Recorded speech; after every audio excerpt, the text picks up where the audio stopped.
안녕하세요, 여러분. 오늘은 고린도후서 6장을 좀 깊이 들여다보겠습니다. 네, 이 6장에는 사도 바울의 사역과 성도들을 향한 간절한 마음이 잘 드러나 있죠. 맞아요.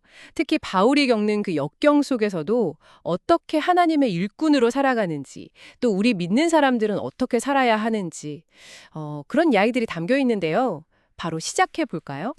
1절에서 바울이 하나님의 은혜를 헛되이 받지 말라 이렇게 말하는데 바로 이어서 2절에 보라, 지금은 은혜 받을 만한 때요. 보라, 지금은 구원의 날이다 라면서 되게 긴박하게 얘기하잖아요. 네, 그렇죠.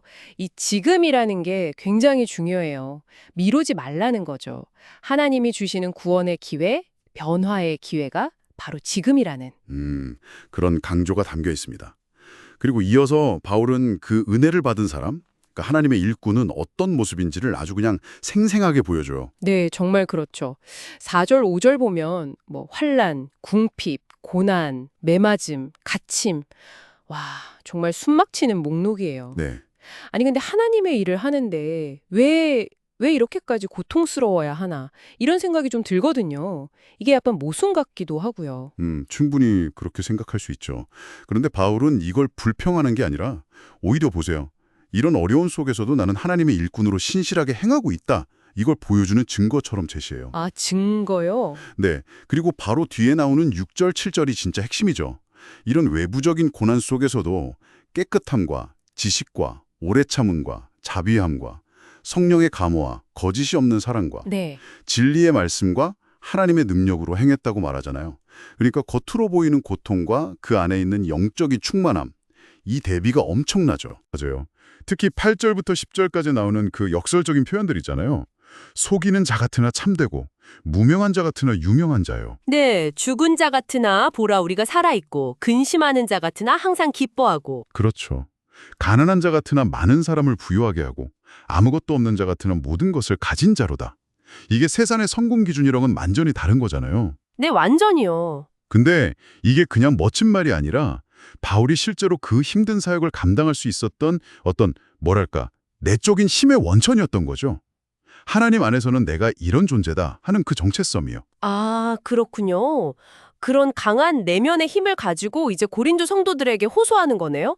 11절에 우리의 입이 열리고 우리의 마음이 넓어졌다고 하면서 13절에서는 너희도 마음을 넓히라 이렇게요? 네, 아주 간절하게 호소하죠. 그런데요. 네, 바로 다음에 분위기가 확 바뀌어요. 14절에 갑자기 너희는 믿지 않는 자와 멍에를 함께 매지 말라는 좀 강력한 명령이 나오거든요. 맞아요. 이게 딱 들으면 좀 관계를 다 끊으라는 건가?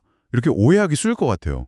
특히 오늘날처럼 다양한 사람들과 어울려 살아야 하는 우리에게는 더 그렇죠. 아주 중요한 지점인데요. 여기서 멍에를 함께 매지 말라는 게 사회적으로 교류를 끊어라 이런 의미는 아니에요. 아, 그런 건 아니군요. 네, 멍에라는 게 원래 소 두 마리가 같이 밭을 갈 때 쓰는 거잖아요. 그러니까 방향이나 목적이 전혀 다른 존재와는 근본적으로 함께 나아갈 수 없다는 거죠. 아하, 방향과 목적의 문제군요. 그렇죠. 바울이 바로 뒤에 그 이유를 설명해요. 의와 불법, 빛과 어둠, 그리스도와 벨리알, 믿는 자와 믿지 않는 자, 하나님의 성전과 우상, 이게 어떻게 함께 할 수 있겠냐는 거죠. 아, 서로 공존할 수 없는 것들이라는 거네요. 네, 맞아요. 그리고 이 구별됨의 가장 핵심적인 이유, 그 근거가 16절 후반에 나와요. 우리는 살아계신 하나님의 성전이라. 하나님의 성전. 네, 바로 여러분의 정체성이 그거라는 거예요. 하나님이 거하시는 거룩한 곳이기 때문에 세상의 방식이나 우상 숭배적인 가치관과 타협하거나 섞일 수 없다는 거죠. 그럼 17절에 그들 중에서 나와서 따로 있고 부정한 것을 만지지 말라는 건 물리적으로 떨어지라는 의미보다는 그렇죠. 영적인 구별을 말하는 거예요. 세상의 더러운 가치관이나 방식에 물들지 말고 하나님 앞에서 거룩함과 순결함을 지키라는 요청인 거죠. 여러분이라는 그 성전을 깨끗하게 유지하라는 뜻으로 볼 수 있어요. 그렇군요. 와, 오늘 고린도후서 6장을 보면서 하나님의 일꾼이 겪는 그 고난 속의 역설적인 풍요로움, 그리고 또 우리가 하나님의 성전이라는 정체성을 가지고 세상 속에서 어떻게 구별된 삶을 살아야 하는지 참 많은 생각을 하게 되네요. 네, 어쩌면 이 두 가지가 연결돼 있는 것 같아요. 고난 속에서도 기뻐하고 모든 것을 가질 수 있는 건 우리가 세상과는 다른 하나님께 속한 존재라는 그 정체성 때문일 수 있겠고요. 자, 그럼 오늘 이야기를 마무리하면서요. 전문가님께서 마지막으로 저희에게 던져주실 질문이 있으실까요? 네, 한 가지 질문을 여러분께 드리고 싶어요. 오늘 우리가 나눈 이 구별됨, 그러니까 세상과 다른 멍에를 매지 않는다는 이 개념을 여러분의 매일매일의 삶 속에서 예를 들면 직장에서, 친구 관계에서, 또 가정 안에서 어떻게 구체적으로 적용할 수 있을까요? 어떻게 하면 세상과 단절되지 않으면서도 동시에 하나님의 성전으로서의 거룩함을 지켜나갈 수 있을지 이 질문 한번 진지하게 고민해 보시면 좋겠습니다.